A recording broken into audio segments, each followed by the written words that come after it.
Canada, China, England, Japan and Nigeria more than 20 to 60%, Saudi Arabia more than 68%, world 30%। और आपने भी कभी न कभी स्लीप पैरालिसिस को एक्सपीरियंस किए होंगे।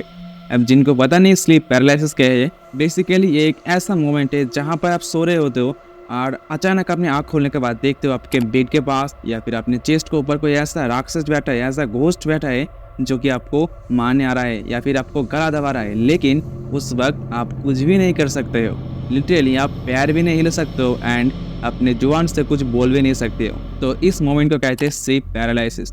तो आज के वीडियो इन्हीं टॉपिक के ऊपर बेस्ड है। तो जिनको पता नहीं कि स्लीप पैरालिसिस क्या है, वो वीडियो शुरू से लेकर लास्ट तक जरूर देखें। चैनल पर नहीं है तो उनको सब्सक्राइब कीजिए एंड आपको तो पता ही है ज्ञान बांटने से बढ़ता है। तो जिनको भी स्लीप पैरालिसिस एक्सपीरियंस हुआ है उससे इस वीडियो को जरूर शेयर करना। Hi, myself Shajibul and welcome to my new video. Sleep paralysis क्या है, इसे समझने के लिए आपको इस वीडियो को ध्यान से देखना होगा, ठीक है।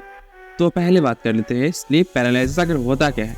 तो जब आप सो रहे होते हो, सपना देख रहे हो तो आपका अचानक आँख खुलता है एंड आप ये देखते हो कि आपके बगल में कोई ऐसा एक साया है, एक ऐसा एक घोस्ट है जो आपको देख रहा होता है, या फिर एक ऐसा डीमन है जो आपके चेस्ट के ऊपर बैठकर आपका गला दबा रहा होता है, या फिर आपका मुंह प्रेशन होल्ड करके रखता है।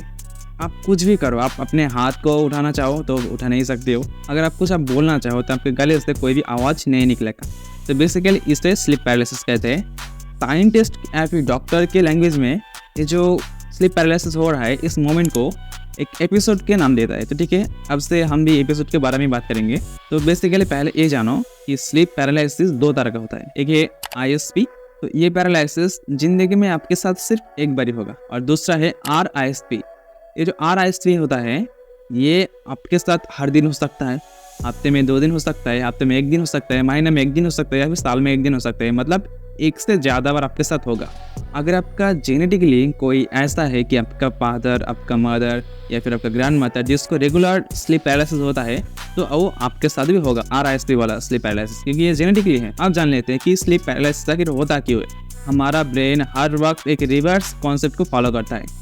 तो बेसिकली आप जो पूरे दिन सोचते रहते हो या फिर पूरे दिन करते रहते हो, वही चीज़ हमारा ब्रेन दिखाता है। पूरे दिन थकान के बाद आप जब बेड पर आराम करने जाते हो एंड सोने की कोशिश करते हो, लेकिन आपका जो ब्रेन होता है वो उसे शट डाउन होने में, नींद आने में थोड़ा समय लगता है। तो इसी वक्त आपका जो ब्रेन है उसे ऐसा लगता है कि आप ऑलरेडी सो गए हो एंड आपको कुछ सपने दिखाने की कोशिश करते हैं एंड आप ऐसा कुछ देखते हो कि कोई एक घोस्ट या फिर कोई एक डीमन आपके बेड से निकल कर आपको मारने आ रहा है, या फिर कुछ ऐसा परछाई, मतलब घोस्ट जैसा, कि आपके चेस्ट के ऊपर उठ के आपका गला दबा रहा होता है, आपको मारने की कोशिश करता है। आप उससे हटाना चाहते हो लेकिन आपका हाथ कोई भी काम नहीं करते, आप कुछ भी मूवमेंट नहीं कर सकते हो। इनफैक्ट आप अपने जबान से कुछ बोल भी नहीं सकते हो।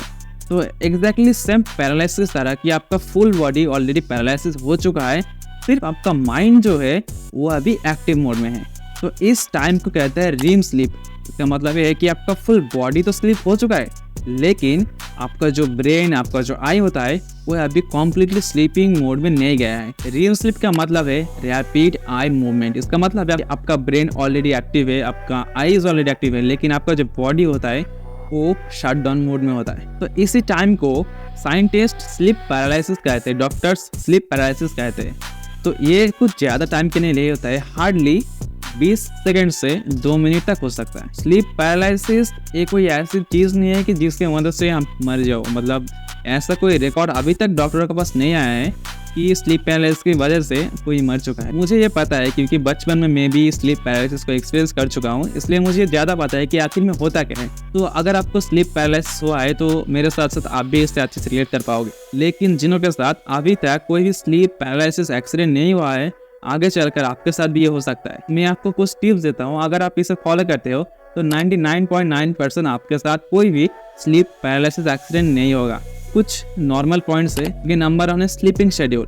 स्लीपिंग शेड्यूल मतलब आपका जो स्लीपिंग टाइम है उसे आपको सही रखना होगा। मतलब आप 9 से 10 बजे के आसपास सो जाओ। अगर आप हार्डली दिन में कुछ ज़्यादा काम करते हो तो आप कोशिश करो कि 11 बजे से पहले सो जाओ एंड सुबह 5 या फिर 4 बजे के पहले उठ जाओ। तो ये एक ऐसा टाइम होता है जब आपका ब्रेन फुल्ली स्विच ऑफ होता है, मतलब स्लीपिंग मोड में चला जाता है इस मोमेंट पे।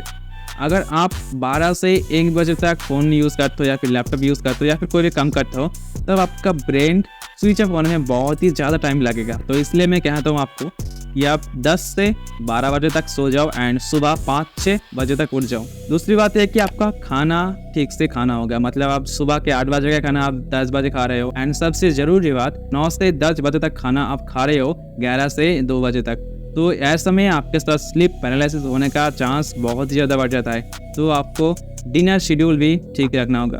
उसके बाद कुछ एक्सरसाइज करो, जैसे कि मैंने पहले ही बताया, आपका बॉडी रिलैक्स हो जाता है लेकिन आपका ब्रेन एक्टिव रहता है। इसलिए आपको बॉडी एंड ब्रेन के साथ कॉम्बाइन करने के लिए आपको थोड़ा एक्सरसाइज करना पड़ेगा। आप डेली रनिंग कर सकते हो या फिर स्विमिंग कर सकते हो या फिर आप कुछ भी जिम जाकर एक्सरसाइज कर सकते हो, डज नॉट मैटर। तो आपको कुछ एक्सरसाइज करना होगा जिससे आपके ब्रेन के साथ आपका जो बॉडी है उसका कनेक्शन बना रहे। एंड तीसरी बात, आपको कभी भी अपने चेस्ट पर या फिर आपके बैक पर नहीं सोना होगा। मैं चेस्ट पर इसलिए कहता हूँ कि चेस्ट पर सोने पर आपको हार्ट में थोड़ा प्रॉब्लम हो सकता है, सांस लेने में कुछ प्रॉब्लम हो सकते हैं, ये नॉर्मल मेडिकल बात है। लेकिन अगर आप बैक के ऊपर सोते हो तो आपके साथ स्लीप पैरालिसिस होने का चांस 55% बढ़ जाता है। तो ये आपको कभी नहीं करना है। आप नॉर्मली सोने के लिए आप अपने राइट साइड में सो सकते हो, क्योंकि हमारा जो हार्ट होता है वो लेफ्ट साइड में होता है। अगर आप राइट साइड में होते हो तो आपका हार्ट अच्छे से काम करेगा एंड आपको अच्छे नींद आएगा एंड स्लीप पैरालिसिस की खतरा भी आपके साथ नहीं होगा। अगर ये वीडियो आपका अच्छा लगे तो चैनल को सब्सक्राइब कर दीजिएगा एंड वीडियो अपने दोस्तों के साथ भी शेयर कर दीजिएगा। तो आज के लिए इतना ही, मिलते हैं आपके साथ नेक्स्ट वीडियो में। एंड कौन से टॉपिक के ऊपर आपको नेक्स्ट वीडियो चाहिए ये भी मुझे कमेंट करके जरूर बोल देना, आपके लिए मैं वो वीडियो जरूर लाऊंगा। मिलते हैं नेक्स्ट वीडियो।